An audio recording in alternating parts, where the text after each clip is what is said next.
শ্ৰীমন্ত শংকৰ সংঘৰ আজি ৯৪ সংখ্যক বাৰ্ষিক অধিৱেশনত শুভেচ্ছামূলকভাৱে মই অংশগ্ৰহণ কৰিবৰ কাৰণে আহি উপস্থিত হৈছোঁ।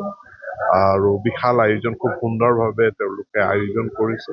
ইয়াত যিমান ভকত বৈষ্ণৱ অসমৰ বিভিন্ন প্ৰান্তৰ পৰা আহি সমাৱেশিত হৈছে, সকলো লোকে মই মোৰ শুভেচ্ছা জ্ঞাপন কৰিছোঁ আৰু সকলোৰে সহযোগিতাত এই অধিৱেশনখিনি সফল হ'ব বুলি কামনা কৰিছোঁ। এই বৰ্ষটো অসম চৰকাৰে বিশেষভাৱে গ্ৰন্থৰ বৰ্ষ হিচাপে ঘোষণা কৰিছে আৰু ৰাজ্য চৰকাৰে এলানি কাৰ্যসূচী গ্ৰহণ কৰিছে আৰু যাতে সকলোৱে গ্ৰন্থ ক্ৰয় কৰে, আনকি আমি কৰ্মচাৰীসকলকো বিশেষ এটা তেওঁলোকক আৰ্থিক অনুদানো দিয়াৰ কথা অসম চৰকাৰে ঘোষণা কৰিছে গ্ৰন্থ ক্ৰয় কৰিবৰ কাৰণে। সেই পইচাটো এডভান্স দিয়া নহয়, চৰকাৰে তাৰ এখন SOP দিব।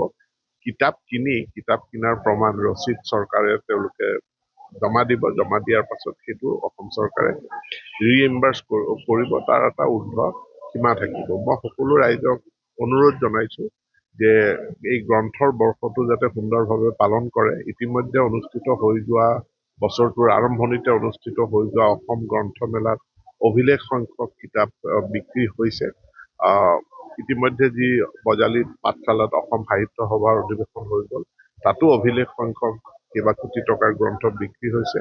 আৰু মই শংকৰ সংঘৰ এই অধিৱেশনতো গ্ৰন্থমেলাত যথেষ্ট কিতাপ বিক্ৰী হ'ব বুলি আশা ৰাখিছোঁ। শ্ৰীমন্ত শংকৰ সংঘৰ আজি ৯৪ সংখ্যক বাৰ্ষিক অধিৱেশনত শুভেচ্ছামূলকভাৱে মই অংশগ্ৰহণ কৰিবৰ কাৰণে আহি উপস্থিত হৈছোঁ। আৰু বিশাল আয়োজন, খুব সুন্দৰভাৱে তেওঁলোকে আয়োজন কৰিছে।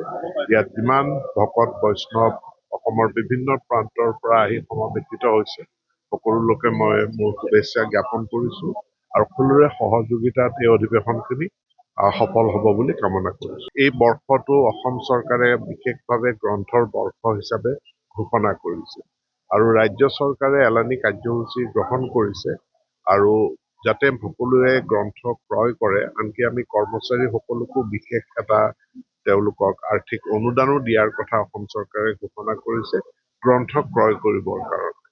সেই পইচাটো এডভান্স দিয়া নহয়, চৰকাৰে তাৰ এখন SOP দিব।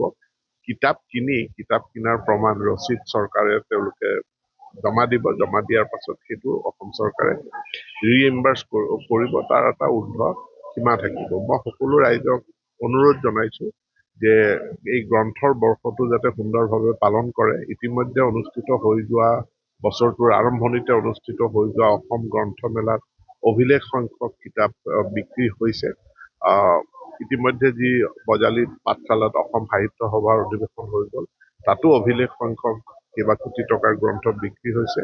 আৰু মই শংকৰ সংঘৰ এই অধিৱেশনতো গ্ৰন্থমেলাত যথেষ্ট কিতাপ বিক্ৰী হ'ব বুলি আশা ৰাখিছোঁ।